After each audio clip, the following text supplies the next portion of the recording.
Los dejo con el ingeniero Wilmer de la Cruz, quien tiene una presentación muy llamativa y pionera en el rubro.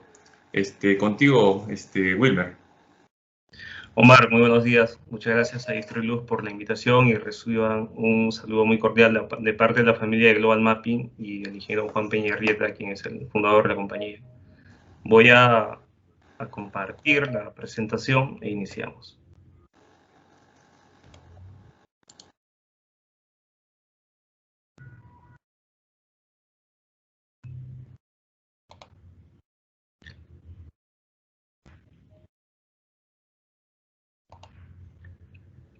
Bien, empecemos. Vamos a desarrollar el día de hoy, y gracias a todos por su atención nuevamente, topografía LIDAR transportado en el sector eléctrico. Vamos a tocar estos temas, un poco el concepto general, tipos de LIDAR que existen en el mercado, el flujo de trabajo de LIDAR, el control de calidad y aplicaciones de LIDAR. Y aquí principalmente vamos a tocar levantamientos LIDAR aerotransportados. Entonces, vayamos por qué cosa es el LIDAR. Indicar que, de acuerdo a la Oficina Nacional de Administración Oceánica y Atmosférica de los Estados Unidos, que es la NOAA, en el 2016 indicó que LIDAR es el acrónimo de Light Detection and Ranging, e indica que es un método de detección remota que utiliza la luz en forma de un láser pulsado para medir distancias variables a la Tierra. Es decir, desde un sensor emitiendo un pulso hasta llegar a un objeto en el terreno y a partir de ahí determinar sus coordenadas en posiciones X, Y, Z.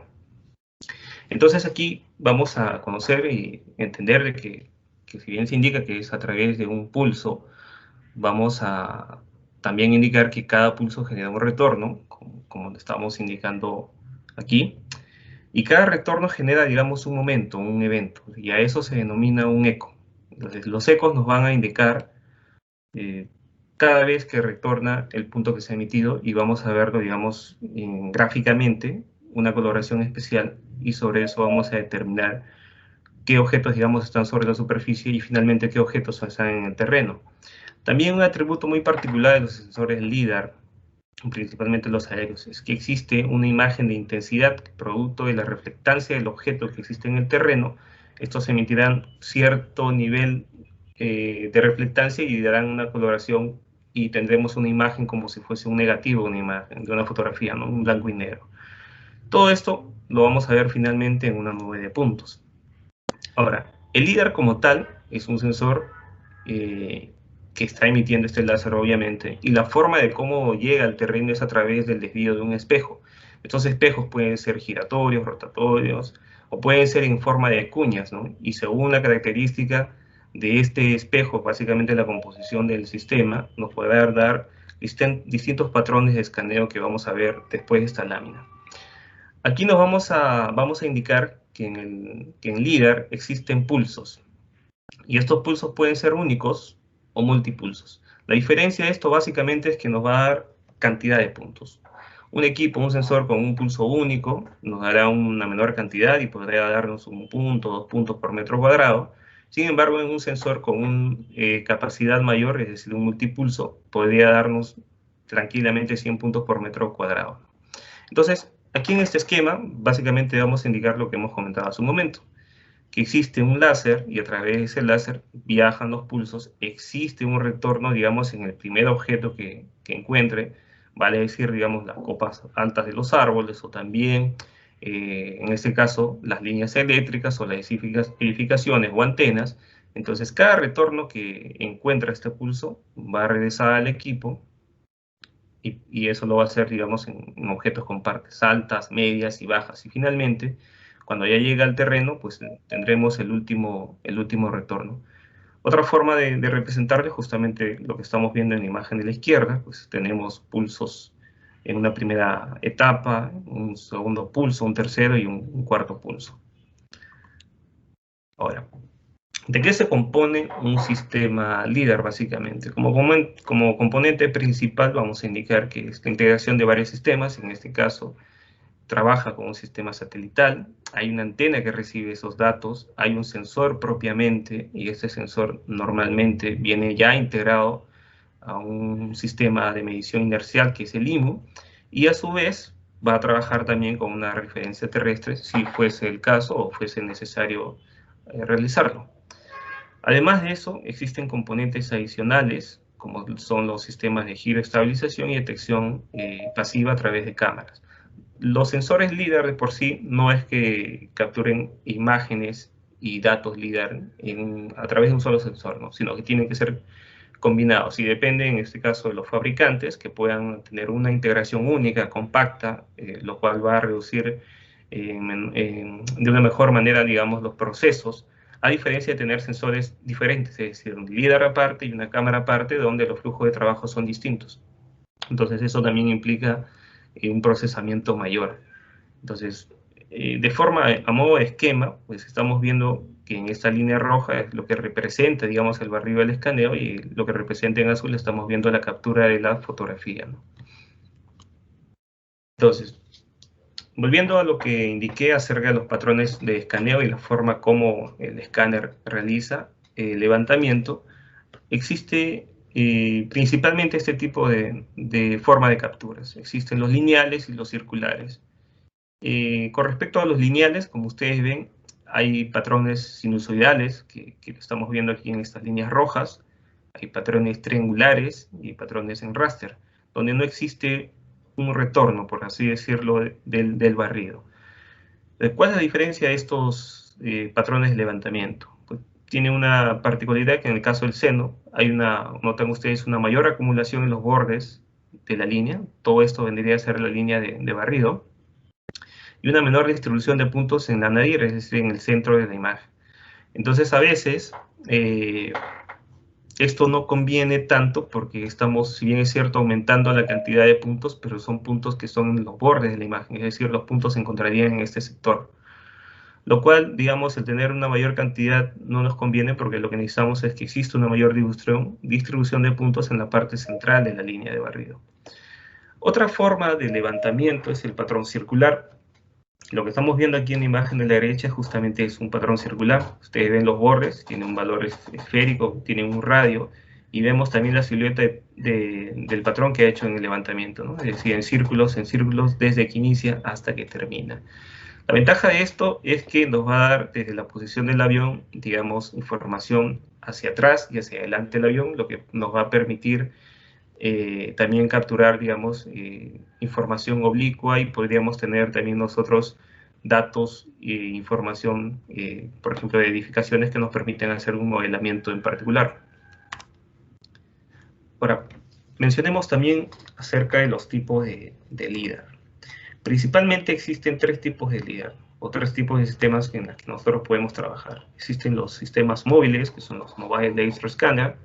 Existen los LIDAR terrestres, que son los Terrain Laser Scanner, y los sistemas aéreos, que son los Airborne Laser Scanner. La diferencia del uso o en qué momento utilizar va a depender de las aplicaciones que tengamos. Principalmente los sistemas móviles y estáticos son para levantamientos de un área menor o de un levantamiento específico, por ejemplo, una construcción, una edificación, ¿no? Áreas pequeños, o de áreas de dimensiones muy pequeñas, o si yo particularmente quiero hacer un BIM de forma muy detallada. Entonces, el uso de estos, como estamos viendo en el caso del Terrain Scanner, su uso es prácticamente como el utilizar una estación total. Hay que hacer una poligonal, una especie de poligonal donde yo pueda tener información homóloga entre cada estación, y eso permite tener un ajuste de un bloque. Obviamente la perspectiva de levantamiento es básicamente horizontal. Aquí no tendríamos datos, por ejemplo, en elevaciones, ¿no? Salvo que pudiéramos ir moviendo el equipo en diferentes niveles y con eso capturar información, digamos, a partes bajas o partes altas. En el caso de los sensores aéreos LIDAR, su principal ventaja es que nos pueden dar una mayor cobertura con una muy buena densidad de puntos. Y aquí hay opciones de utilizarlo para levantamiento en áreas muy extensas, o como en levantamientos en modo river o modo de corredores, que pueden darnos información de levantamientos de 10 hasta 100 kilómetros, incluso hasta en una sola misión de vuelo, ¿no? Entonces, esa es su principal ventaja. Entonces, va a depender de qué es lo que queramos levantar para poder utilizar un equipo adecuado. Veamos aquí, ya yéndonos a los sensores aéreos propiamente, que existen en el mercado estos tipos de sensores LIDAR. Como ustedes ven, hay marcas, hay modelos incluso, y cada equipo tiene una aplicación también distinta. Normalmente el mercado, digamos, de sensores LIDAR lo tienen dominaban las empresas Rigel y Telerin Optek, que son los equipos de gama alta, ¿ya? Porque también hay equipos que se fabrican, digamos, que no tienen las ventajas en cuanto a precisión y calidad de datos, o como mencionaba hace un momento, la capacidad de tener multipulsos o pulsos únicos. Y en el caso, por ejemplo, de la empresa Harris, que básicamente su aplicación es de uso militar. En esta gama de equipos, si ustedes ven, existe la capacidad de tener una sola misión de vuelo, pues tantos datos LIDAR como en cámaras, como en este caso el Telerin, que tiene un sensor LIDAR, una cámara, no integrados dentro de una misma plataforma, sí. Y en el caso de LIDAR sí hay un equipo prácticamente integrado, donde en un solo compartimiento, en un solo sensor, está tanto el sensor LIDAR como el sensor métrico, que sería la cámara digital. Existen también otros tipos de LIDAR, que son los LIDAR batimétricos, ¿no? Básicamente la información que se obtiene aquí sí es principalmente nube de puntos. Y también están los LIDAR más pequeños, de gama media o baja, o con menor alcance también de levantamiento, que son utilizados principalmente en los vehículos UAV. Como ustedes ven, existen también diferentes marcas, diferentes modelos, e incluso muchos de los equipos que se venden vienen a hacer la integración de otros sensores, ¿no? Como es el caso de RouterSen, que en realidad es un compartimiento prácticamente que ha adoptado, que ha incluido este sensor LIDAR, que es el Velodyne, lo ha incluido en este compartimiento y bueno, ya se utiliza para hacer levantamientos a muy baja altura y obviamente con una longitud de alcance menor, ¿no? Normalmente estos drones levantan apenas a una distancia de 30 metros, porque si ya nos extendemos a una distancia mayor, simplemente no tendríamos datos por la potencia y el rango de alcance del LIDAR. También estos sensores LIDAR, los estáticos, nos permiten levantar o modelar estructuras, y básicamente viales o estructuras, digamos, edificaciones, y se aprovechan bastante, digamos, donde los sensores LIDAR no pueden llegar. En este caso, por ejemplo, es un medio túnel, ¿no? Si vemos desde la vista en vertical, no llegaríamos a ver, digamos, la parte derecha de esta carretera. Sin embargo, ya se pueden combinar, y es una solución bastante viable el trabajar de forma combinada los sensores LIDAR aéreos con los sensores terrestres. En el caso de los sensores aéreos, particularmente, como mencioné, su ventaja es tener grandes extensiones de levantamiento con un menor costo, digamos, en referencia a los levantamientos convencionales o levantamientos con escáneres estáticos, porque aquí se compensa, digamos, el hecho de no tener información o de no depender de información propiamente de trabajos de campo, es decir, no hay la necesidad de poner puntos de control, a diferencia de los levantamientos fotogramétricos o LIDAR, digamos, con un menor alcance, donde sí es necesario tener puntos de control justamente para tener ese empalme y no tener el error entre empalmar misión y misión de vuelo.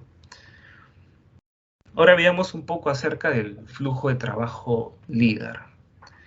Es importante identificar qué tipo de levantamientos se van a realizar, o sea, si es un levantamiento de un polígono o es un levantamiento de un corredor. Hay que diferenciar que cada levantamiento tiene una particularidad distinta y va a depender también de las condiciones del terreno. Aquí tenemos un caso de levantamiento en una cordillera y aquí prácticamente una zona desértica, es una zona plana. Entonces, dependiendo de esa condición geográfica o de la geomorfología del terreno, eso va a permitir también aprovechar la ventaja del LIDAR, es decir, mientras puedo volar en una zona costera donde no tenga diferencias de elevaciones tan altas, puedo aprovechar el máximo de barriga, ¿no? Es decir, llegar a 1000 o 1500 metros de ancho incluso, ¿no? Va a depender también de si es que quiero combinar con la captura de sensores pasivos, es decir, las cámaras, va a depender también de la resolución para, digamos, buscar un punto de acuerdo a obtener una imagen con una resolución nítida, que puede ser 10 centímetros, sin afectar, digamos, la densidad de puntos que yo espero programar. Para eso es importante también establecer de dónde partimos, qué aeropuertos vamos a utilizar, saber cuántas misiones vamos a tener por cada proyecto y principalmente asegurar la extensión de recubrimiento de todas nuestras áreas. Aquí lo importante, o lo que podemos notar también, es que siempre vamos a tener un mayor área de cobertura con respecto a unos trabajos convencionales, ¿no? Se aprovecha esa ventaja e incluso puede llegar a haber incluso hasta 1 kilómetro más, 2 kilómetros más por cada ancha de barrida, ¿no? A veces solamente se necesita 600 metros, pero sabemos nosotros que con este sistema podemos llegar hasta 1000 metros de ancho y ganar esa cobertura para poder hacer trabajos también combinados con otras especialidades. Como en ese caso, por ejemplo, ¿no?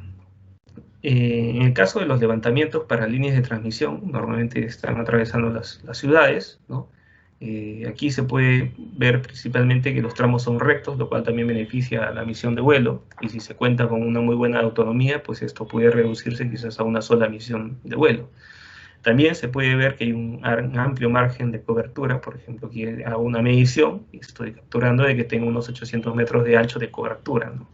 Es importante también de que las líneas siempre que crucen no sean lo exacto, siempre tiene que haber un buen empalme para poder tener una buena precisión finalmente en el bloque que se va a trabajar.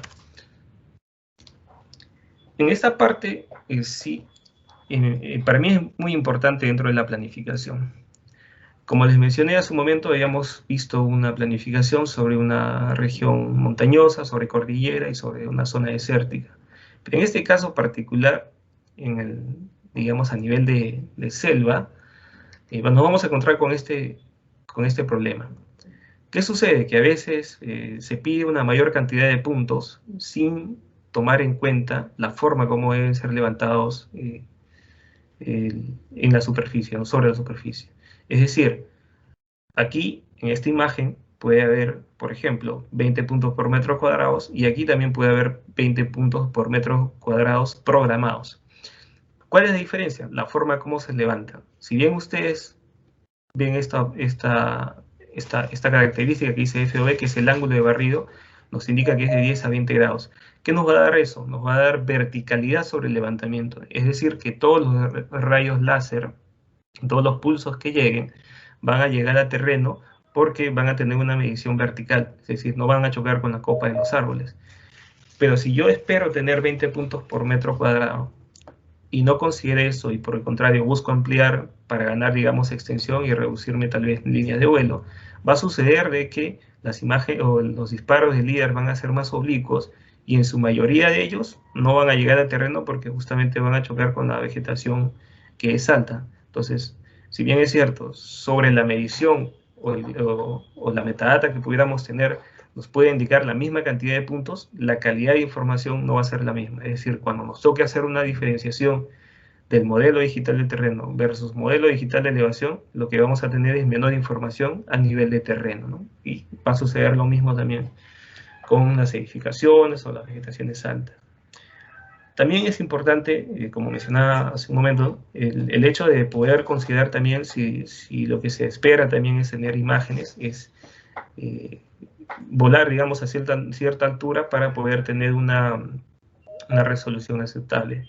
Y las alturas de vuelo también varían en función al tipo de cámara, es decir, la calidad de la cámara, ¿no? Si yo tengo una cámara de 60 megapíxeles, prácticamente para cubrir un ancho determinado tendré que volar más bajo. Si yo tengo una cámara de 80 o 100 megapíxeles, puedo tener la opción de volar más alto para tener una misma resolución de imagen. Entonces, eso también es importante. Entonces, considerar tanto el equipamiento, el terreno, las especificaciones, eso nos va a dar un buen planeamiento de vuelo para poder cumplir con lo que se necesita.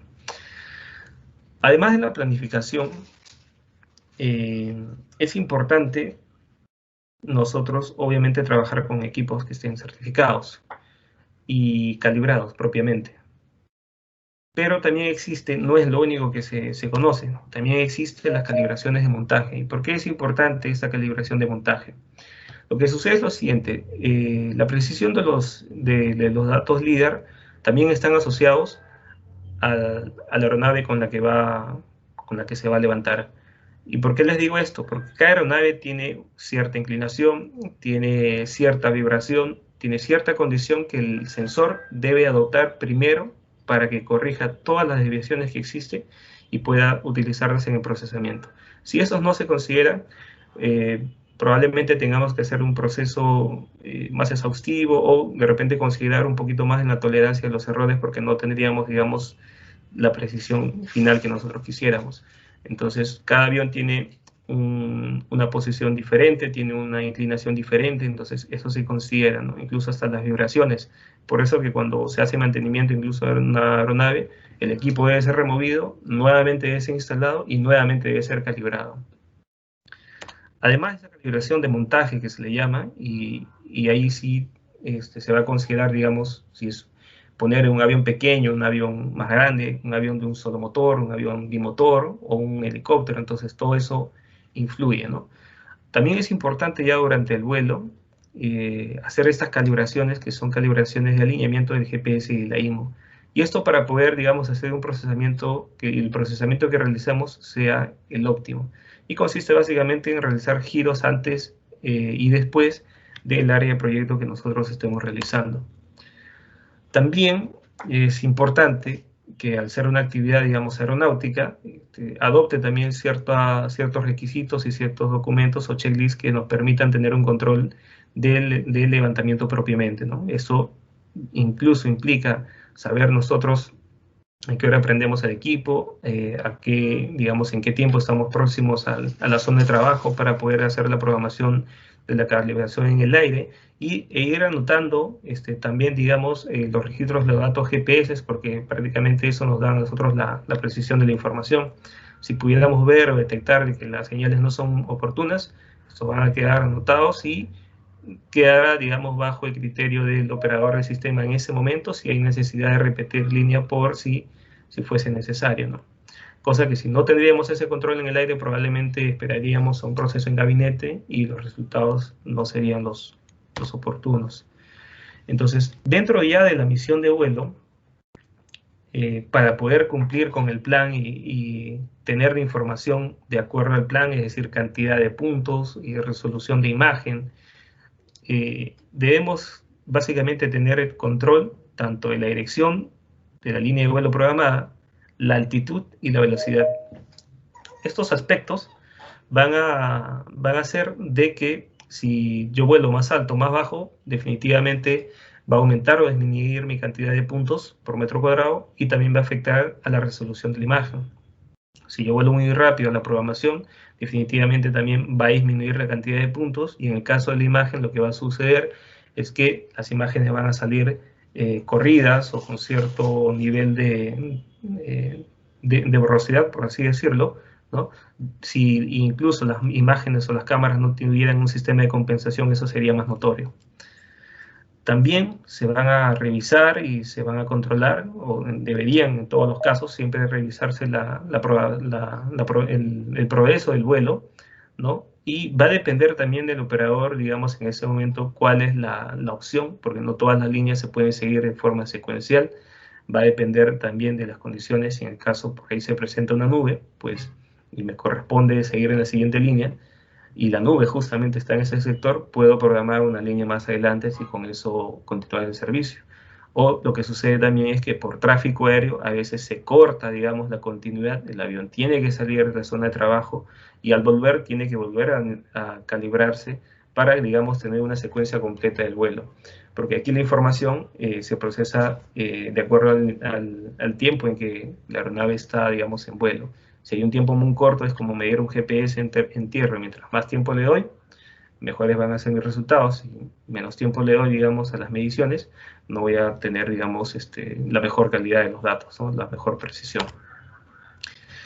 En este esquema, en este video, ya haciéndoles un recuento de lo que les he indicado antes, vamos a ver de que existe, vamos a ver, digamos, en funcionamiento la captura de los datos. Quiero que ustedes noten, por favor, aquí principalmente la altura, la velocidad, y en el caso del sensor, en esta luz roja, va a cambiar a verde cuando ya empieza a hacer su trabajo de compensación, ¿no? En ese momento lo que está haciendo es compensar todos los giros, las inclinaciones de la aeronave para que, digamos, la captura de los datos sean los más regulares posible. Y esto se va a activar cuando lleguemos aquí en la función de PAP.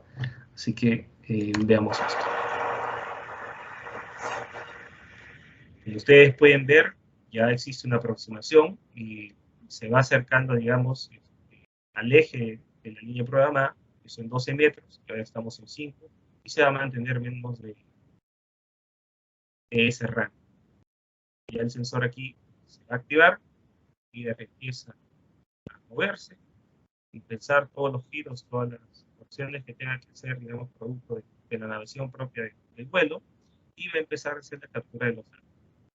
Entonces se conoce cuántos minutos te resta, cuánto es lo que almacena, cuánto es, digamos, el número de satélites también que se recibe, el PDOP o la difusión de posición del GPS también es conocido, y también se observa el progreso de la línea, ¿no? Esto hay que hacerlo, porque obviamente es un proceso controlado, si bien es cierto, es un proceso automático,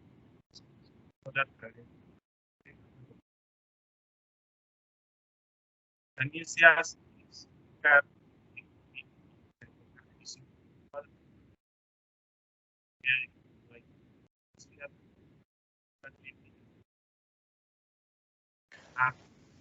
Wilmer, por el video creo que se te está yendo el audio.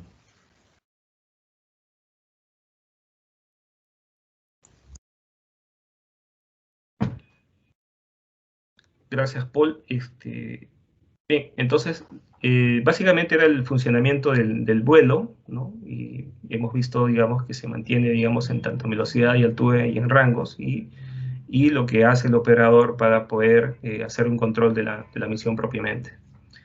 Una vez que se ha realizado la misión, viene la etapa del procesamiento. Y básicamente, ¿qué procesamos aquí? Procesamos y combinamos los datos GPS del sensor con los datos del IMU del sensor, con el objetivo de tener esta línea que está en celeste que define la trayectoria del vuelo. Con esta trayectoria que ha sido calculada, es el insumo, digamos, para poder hacer el procesamiento y el posicionamiento de toda la nube de puntos que nosotros vamos a generar. Entonces, hay dos formas de procesar. Hay una forma de procesamiento con PPP o también una forma de procesamiento con una estación de rastreo permanente que bien pudiera ser la del IGN o la que nosotros, digamos, coloquemos dentro del área de influencia de la estación de vuelo. Como resultado del procesamiento, vamos a notar, en particular con el equipo que trabajamos, siempre precisiones muy buenas, incluso dentro de los menores a 10 centímetros, ¿no? Y eso incluso especifica también la norma del IGN con respecto a la navegación de los sensores aéreos, ¿no? Y el beneficio que nosotros podemos tener es que tiene una posición y una orientación respecto al GPS, la IMU. No necesitamos, por tanto, puntos de controles para poder tener una precisión aceptable. Las mediciones sobre los puntos y plano ortofoto van a ser directamente los datos LIDAR, o sea, no hay necesidad de control de campo, y la información de la nube de puntos es directa sobre la superficie, es decir, en la nube de puntos que nosotros generamos, a diferencia de la nube de puntos de una imagen, es que la nube de puntos de una imagen justamente parte de poder hacer una aerotriangulación y una extracción de esa nube de puntos. Es de una imagen, si la imagen no es bien corregida, la información de la nube de puntos no va a ser, digamos, la adecuada. Pero en el caso del LIDAR, la información de nube de puntos es directamente del disparo del sensor hacia el terreno, es decir, es información directamente de la superficie del terreno. El procesamiento incluye, como mencionamos hace un momento, el cálculo de la trayectoria y también que se pueda realizar el proceso de aerotriangulación de las fotografías que se tomen. Como estamos viendo aquí, ya hay un proceso de aerotriangulación. Lo que estamos viendo en azul no es la nube de puntos, en realidad es los puntos homólogos entre imágenes que nos sirven para poder generar un mosaico del área del proyecto. Ahora, respecto a la clasificación, ya en el procesamiento, es decir, cuando ya se hizo la obtención de la nube de puntos, existen dos formas de clasificar o categorizar principalmente, que son terreno y no terreno. Lo que es terreno es exclusivamente información de suelo, por así decirlo. No se incluye vegetación, no se incluye edificaciones, ¿no? Ni cables, ni antenas, ni postes, nada de eso. Entonces, sin embargo, esa información puede ser recategorizada o categorizada, digamos, de acuerdo a la exigencia del proyecto. Es decir, yo puedo tener una clasificación específica para edificaciones, una clasificación específica para torres, una clasificación específica para líneas de transmisión. Entonces, va a depender, digamos, de la necesidad que se requiera o lo que se necesite en el proyecto. La ventaja de esto es que se pueden trabajar, digamos, en forma vistas en planta, en perfil, y también combinarlas con las fotografías para que nos ayude y mejore el proceso de clasificación, que en una primera parte es automática y en una segunda instancia es una clasificación supervisada. Entonces veamos que lo que está en naranja es propiamente el terreno, lo que está en verde es propiamente la vegetación, y se ha incluido también aquí, en el caso, estos galpones. Sin embargo, como les mencioné, se hace una clasificación diferenciada para poder diferenciar tanto vegetación y edificaciones. Y con eso nosotros obtendríamos el modelo digital de terreno y el modelo digital de elevaciones. Ahora vayamos un poco acerca del control de calidad de los datos.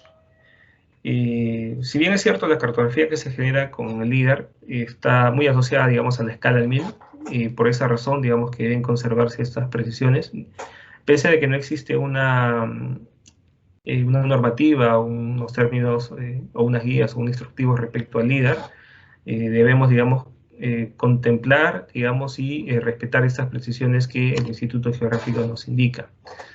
Ahora, ya cuando hacemos una revisión respecto a la información de campo, que incluso pudiera ser posterior, digamos, a los vuelos, porque no hay una dependencia de eso, aquí no vamos a revisar, digamos, la exactitud de la información.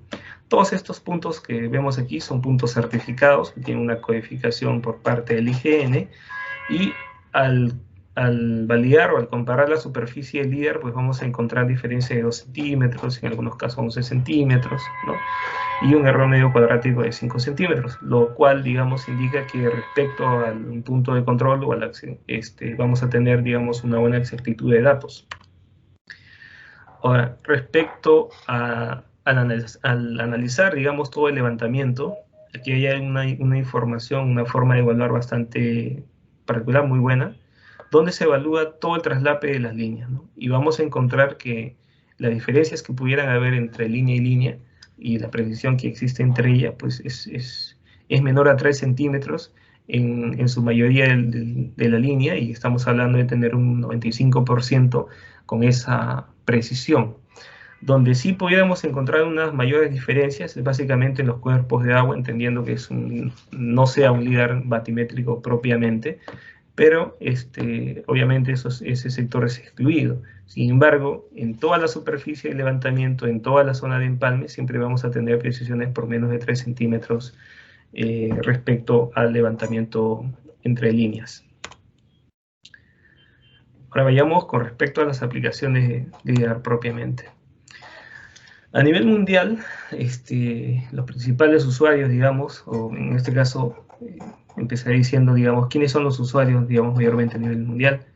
Obviamente Europa, Oceanía, y en un segundo plano, digamos, parte de Europa y Norteamérica. Y aquí en Sudamérica, pues todavía no hay una utilización de los sensores LIDAR que sea importante, ¿no? Sin embargo, países como Chile, Colombia y nosotros también, digamos, estamos haciendo trabajos importantes respecto a LIDAR, principalmente a nivel minería.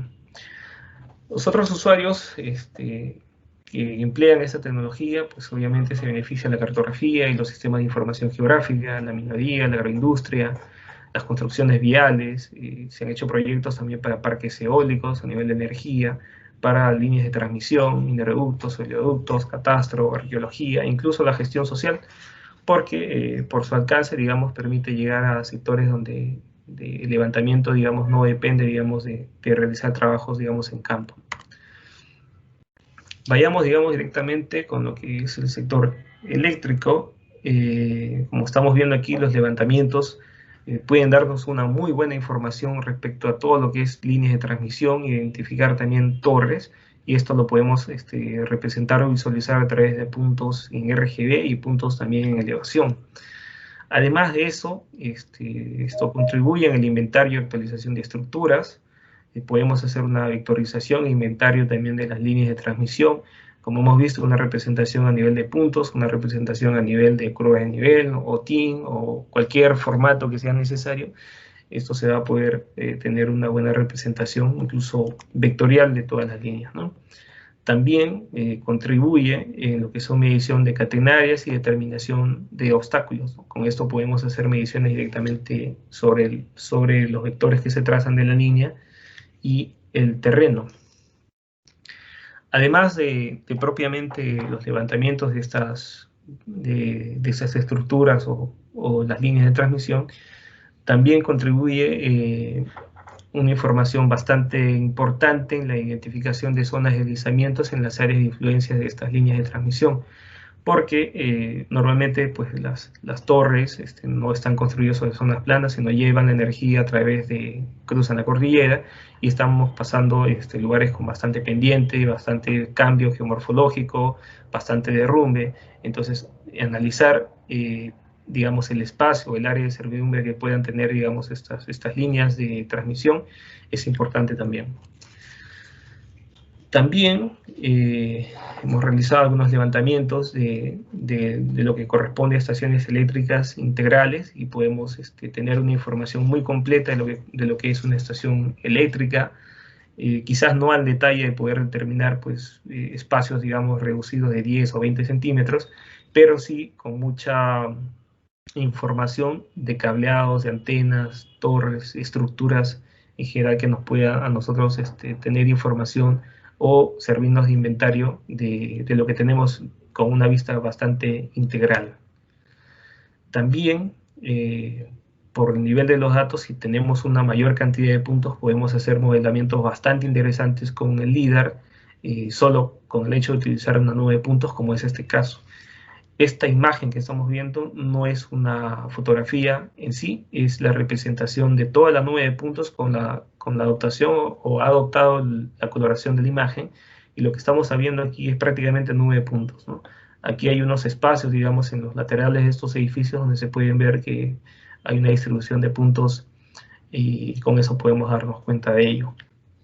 Como ven, digamos, de acuerdo a la densidad de puntos, podemos obtener este tipo de modelamientos. Hemos tenido un caso bastante particular con uno de los servicios que hemos realizado, y pues aquí se trató de que hubo un corte de energía, y lo que se buscaron ellos saber, digamos, cuál ha sido, digamos, el motivo, la razón. Se hizo una inspección de todas las torres, se llegó a determinar un punto, básicamente entre esta torre 13 y 14, donde se llegó a encontrar que había vegetación cercana alta que había impactado en la torre, y eso había generado problemas en la conducción eléctrica, ¿no? Y eso también, de manera, digamos, directa y de una manera secundaria, también ha permitido, digamos, ver los obstáculos o los taludes por los que está trabajando o pasando esta línea de transmisión. Aquí también podemos tener una vista de ello, ¿no? Entonces, si nosotros queremos hacer un análisis, digamos, temporal, obviamente podemos hacer una segunda o tercera misión de vuelo, digamos, dependiendo del tiempo que se considere, y esto puede darnos información también cambiante, ¿no? O sea, nos puede mostrar todos los cambios que existen, digamos, en toda la trayectoria de las líneas de transmisión, y con eso poder tomar algunas decisiones con respecto a mantenimiento o prevención, ¿no? Pues aquí también se ha visto, digamos, que existe una cercanía, digamos, de la vegetación sobre las líneas de transmisión, y como les mencioné, que esto pues facilita los estudios también geomorfológicos para identificar deslizamientos, y como les mencionaba, también análisis temporales de las áreas de influencia de las líneas de transmisión. De lo que ya hemos conversado, pues vuelvo a indicar, menciono que pues, en el caso de los levantamientos con LIDAR son unos levantamientos bastante rápidos, son muy precisos, como hemos visto la comparación, digamos, entre líneas de vuelo, es muy exacto con respecto a los puntos de control que nosotros pudiéramos establecer. Es un sistema no invasivo, no requiere, digamos, trabajos de campo previamente, por lo que podemos hacer un vuelo, y a veces imperceptible, porque los vuelos son entre 1000 y 1500 metros de altura. Muchas veces, simplemente no se escucha la aeronave pasar, no genera ese impacto. En el caso de los sensores de gama alta, por ejemplo, no se requerirían los puntos de control, penetra la vegetación y tiene un mínimo pues, impacto ambiental. ¿no? Que es bastante importante. También, dentro de, digamos, la rapidez del proyecto, hemos realizado proyectos lineales, en algunos de ellos también de líneas de transmisión eléctrica de diferentes longitudes. Por ejemplo, hemos tenido proyectos de 98 kilómetros, de 153 kilómetros, y dependiendo de la necesidad, digamos, en todos los casos, digamos, siempre hemos cumplido hacer los servicios en un corto tiempo, en apenas 15 días, 21 días o 30 días, dependiendo del nivel de detalle también que se solicite, ¿no? Entonces, esas son unas ventajas muy importantes que el sistema LIDAR nos puede dar, y en la medida que se aprovechen, digamos, para otras especialidades u otros sectores, se van a encontrar posiblemente también mayores ventajas. Bien, con eso cierro mi presentación y muchas gracias a todos por ustedes por la atención del caso. Muchas gracias, Wilmer. Ha sido muy explícito con todo lo que has expuesto, sobre todo la parte de la planificación, los diferentes tipos de sistemas que en la actualidad se usan para este desarrollo, estos nuevos desarrollos tecnológicos. Y agradecerte más que todo tu tiempo para explicar todo el know-how que manejas en la actualidad. Y tenemos algunas preguntas que me gustaría realizarte. Básicamente, todas son las que el público ha colocado en los comentarios.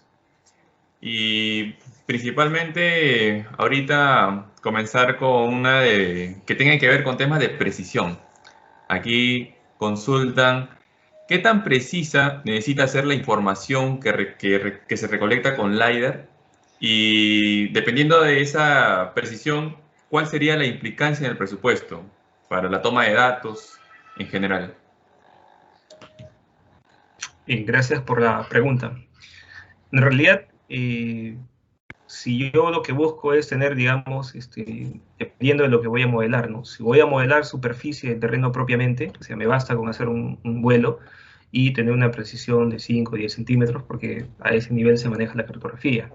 Pero si lo que yo espero es tener un levantamiento o realizar un levantamiento de alguna estructura en particular, pues ya debería quizás aplicar a unos levantamientos con sensores LIDAR estáticos, ¿no? Por ejemplo, vale decir, para una estructura, una edificación, pues ya implicaría, digamos, llevar, digamos, esa precisión incluso hasta 3 milímetros, ¿no? Como es el caso que hemos realizado nosotros de forma muy detallada. Hicimos un levantamiento en el muelle de Hilo, donde prácticamente nos pidieron todos los postes de estructura, las grúas, y dibujar eso o modelar eso, pues implica un esfuerzo enorme, ¿no? Entonces aquí hay que diferenciar qué es lo que realmente quisiera yo modelar, ¿no? Para poder tener o considerar una precisión adecuada. Vale. Ok, entonces ya con la experiencia es que has podido tener ya mayores precisiones, ¿no? O sea, como que es un proceso. También de parte de las consultas hay una que indican cuáles son los indicadores más importantes a solicitar en un TDR, en un término de referencia de LiDAR, y rango de valores aceptables, principalmente temas de densidad de puntos, precisiones, etcétera, alineados al desarrollo de un TDR. Bien, aquí, previo a la respuesta, debo indicar de que anteriormente, antes de la llegada del LIDAR, se hacía fotogrametría, y la distribución de los puntos para poder tener la superficie de terreno era de 10 metros. Es decir, cada 10 metros el operador colocaba un punto, y ese grillado de 10 por 10 servía para generar la cartografía de una escala 1 al 1000. A diferencia del campo, lo que se hace en campo también, lo que hace el topógrafo es poner un punto cada 10 metros, o si quiere modelar con mayor detalle, lo hacía cada 5 metros, y con eso se hacía cartografía, y con eso se trabajaba.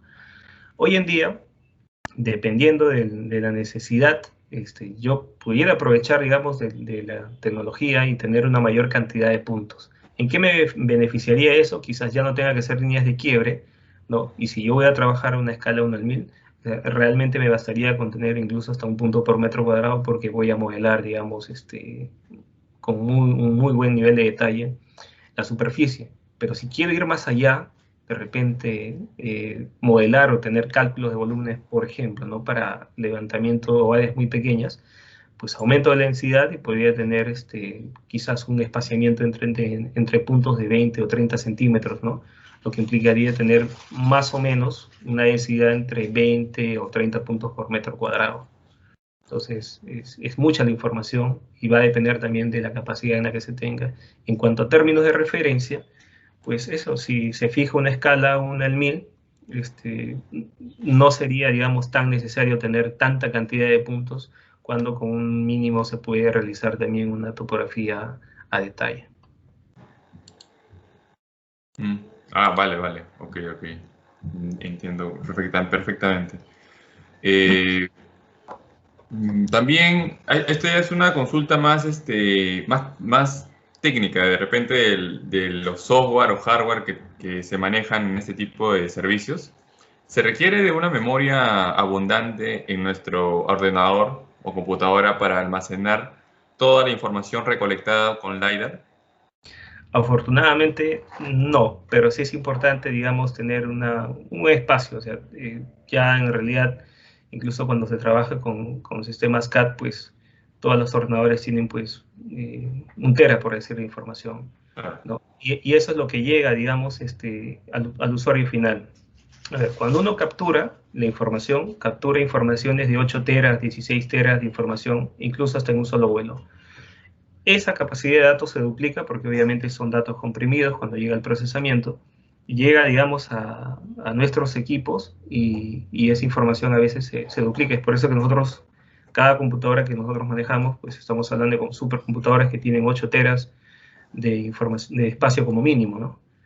Y ya en el procesamiento, en el filtrado de puntos, lo que buscamos es no llevar esa carga, digamos, al usuario, sino hacer una distribución, una buena clasificación de puntos de tal manera que esto se reduzca y se pueda representar tanto en curvas de nivel como en modelos en XML o en TIN, de tal manera que reduzca ese volumen de información, ¿no? Además que ya los software de hoy en día, incluso los civil, ya leen información directamente de puntos. Entonces, llevar unos puntos filtrados va a ayudar enormemente, digamos, al trabajo. Vale, ok. Sí, de hecho, nosotros también como área BIM sufrimos un poco también con el tema del almacenamiento. Entonces, sí consideramos muy importante eso de la memoria, no solamente en temas de modelamiento, ¿no? Sino también de recolección de datos, en tu caso, ¿no? Exacto. También hay una pregunta en este caso es Enrique Bastidas. ¿Se cuenta con el servicio con uso de drones para reducir costos respecto a vuelos programados? Mire, sí, o sea, se puede hacer vuelos con drones con LiDAR y con vuelos tripulados, digamos, con sensores mucho más grandes, pero va a depender, digamos, qué es lo que quisiéramos nosotros levantar, ¿no? Si yo quiero levantar, por ejemplo, 1 kilómetro, puedo hacer 5 misiones con un dron y estar tranquilo, ¿no? Pero va a implicar que también tenga trabajo de campo. Pero eso no lo podría replicar, por ejemplo, si yo hiciera una extensión de 20 o más kilómetros, ¿no? Porque implicaría que yo tenga que tener trabajos de campo asociados al levantamiento, ¿no? Además que los sensores, digamos, con drones, no tienen una capacidad de carga, digamos, todavía adecuada, y eso limita el uso o el tiempo del dron que podamos darle, ¿no? Además, no existe, digamos, una compañía que integre todo. Normalmente es un dron, una compañía que fabrica el LiDAR y, bueno, la integración a veces no es buena. Pero ya hay en el mercado y principalmente va a ser de utilidad simplemente para sectores muy, muy pequeños, ¿no? Y también por un tema de costos. Vale, ok. Está perfecto. Ahora la última pregunta, que tiene que ver con aspectos técnicos del levantamiento de información. Esta metodología que acabas de explicar, básicamente todos los procesos de planificación, permite obtener precisiones dentro de la escala cartográfica de 1 en 500, o digamos, en ese rango de precisión. Sí, hemos llegado a trabajar con cartografía 1 en 500. Como la ficha técnica del equipo, al menos con el que contamos nosotros, nos da una precisión de 5 centímetros, ¿no? Y podría eventualmente llegamos hasta 3. Pero ya dentro con esa precisión y si cumplimos con todos los procedimientos que hemos indicado, por eso mencioné, no solamente es importante la calibración del equipo, sino tiene que haber una calibración de montaje, una calibración en el aire, tiene que haber un proceso de ida y vuelta. Entonces, todos esos, si uno cumple con todos esos procedimientos, o sea, llega a tener, digamos, la precisión, digamos, con la que indica el fabricante, y con eso, digamos, estamos dentro de la tolerancia para una cartografía al 500, ¿no? Obviamente, uno va a esperar a mayor detalle, y ahí sí implica, digamos, aumentar la densidad de puntos, que también es posible, ¿no? O sea, hoy día los equipos tienen a eso, ¿no? Aumentar la cantidad de puntos, pero ya tocará evaluar si yo lo que quiero es cantidad y calidad de datos, ¿no? Y esto es básicamente debido a la complejidad del proyecto, o más que todo para tener una precisión para el posterior desarrollo del expediente. Bueno, la complejidad, creo, no me queda muy claro la pregunta, pero entiendo de que a veces ha sucedido, o sea, a veces es innecesario pedir tanta cantidad de puntos, ¿no? Cuando con un espaciamiento de un punto cada 50 centímetros, un metro, es suficiente para modelar una topografía, ¿no? Si yo quisiera hacer un análisis, por ejemplo, de desplazamiento de taludes, o sea, me es suficiente. Si quisiera poder modelar un canal, por ejemplo, ahí quizás tenga que aumentar la densidad de puntos, ¿no? Pero si no fuese el caso, no habría esa necesidad, porque son horas de procesamiento, y no solamente para nosotros que ejecutamos, sino también es hora de procesamiento para los usuarios, ¿no? Vale, ok. Perfecto, Wilmer. De verdad ha sido muy explícito con todas las preguntas que te hemos hecho, y agradecemos mucho tu tiempo y tu presencia en esta presentación. Y muchas gracias, Wilmer. Si deseas mencionar algunas palabras para continuar, puedes hacerlo. No, gracias, Omar, gracias a Paul y a todo el equipo de Xclus por la invitación que nos han hecho, y bueno, de mi parte agradecerles, nuevamente también de parte de la familia de Global Mapping, y cualquier, digamos, cosa que se necesite o asesoría, estamos encantados para poder ayudarlos. Muy amables. Vale, Wilmer. Bueno, él fue el ingeniero Wilmer de la Cruz, de la empresa Global Mapping, haciendo una ponencia magistral de la topografía digital con LiDAR. Continuando con el programa, teníamos planificado tener la presentación del ingeniero Magno Gutiérrez respecto al BIM con aplicaciones de 4D y 5D para redes eléctricas, pero lamentablemente ha tenido un pequeño percance en cuanto a la conexión, y lo tendremos el día de mañana, iniciando la presentación con su exposición de BIM 4D y 5D. Entonces, tomando en cuenta ello, vamos a pasar a la etapa de con qué nos quedamos de esta presentación. ¿Cuáles son las principales impresiones que hemos tenido de este primer día de conferencia de Distriluz? Y para eso, yo les voy a compartir mi pantalla para explicarles más o menos cómo funciona este ejercicio. Básicamente, lo que voy a hacer es primero indicarles a mis compañeros que por favor puedan compartir el enlace. Ahí no sé si me permite compartir. Ahí está. Sí, aquí está justamente lo que les vamos a compartir. Es un brainstorming de todo lo que nosotros nos llevamos como experiencia en este primer día, y básicamente lo que buscamos es definir este primer día de conferencias en una sola palabra, ¿no? Yo acabo de darle play aquí, y voy a hacer si es que ya le pasaron por el chat o por el grupo de Teams este link, yo lo vuelvo a enviar por si acaso aquí, para que ingresando a este link podamos indicar cuál es la palabra con la que nos llevamos este día, ¿no? Yo he escuchado muchos términos muy interesantes, desde un diplomado de NECIF en Stanford hasta la planificación aplicado a la topografía LiDAR.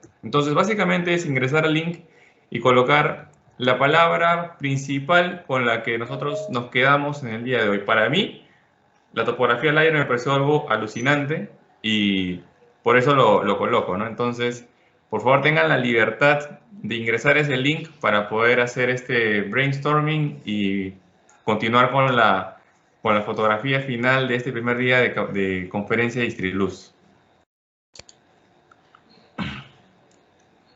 Me van indicando qué tal les va con este llenado.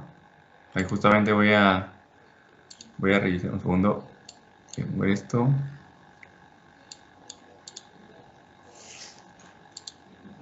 Ahí está. Vamos viendo cómo se va llenando automáticamente este brainstorming. Somos aproximadamente 200 personas. Así que seguramente esto va a tomar más peso en un momento.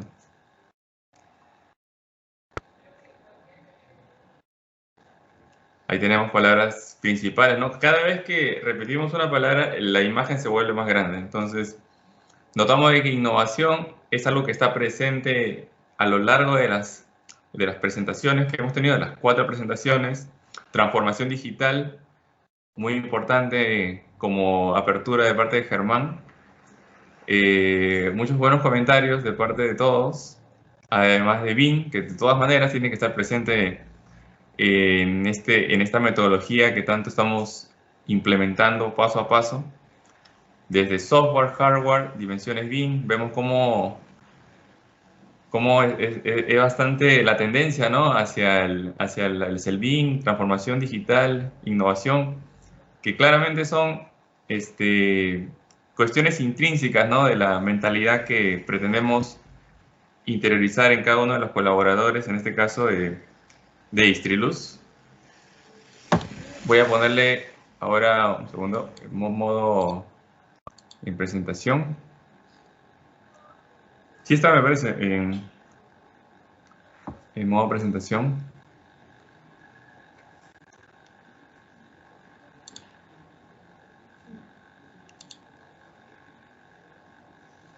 Y ahí vemos cómo ya se generó la tendencia, ¿no? Voy a hacer un pequeño recorte de pantalla a esto y se los voy a pasar al grupo, al chat del Teams. Permítanme un segundo.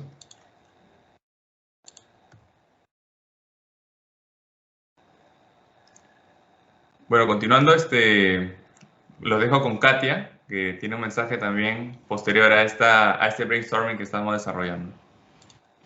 Sí, muchas gracias, Omar. Bueno, solo para agradecerles a todos por su participación. La verdad que estamos muy orgullosos y felices como equipo por toda la acogida que hemos recibido. Hemos llegado a ser en algún momento más de 230 participantes.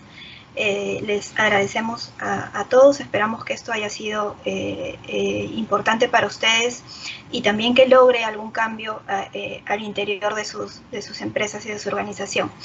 Los esperamos el día de mañana para continuar con este ciclo de conferencias y bueno, nuevamente las gracias a todos.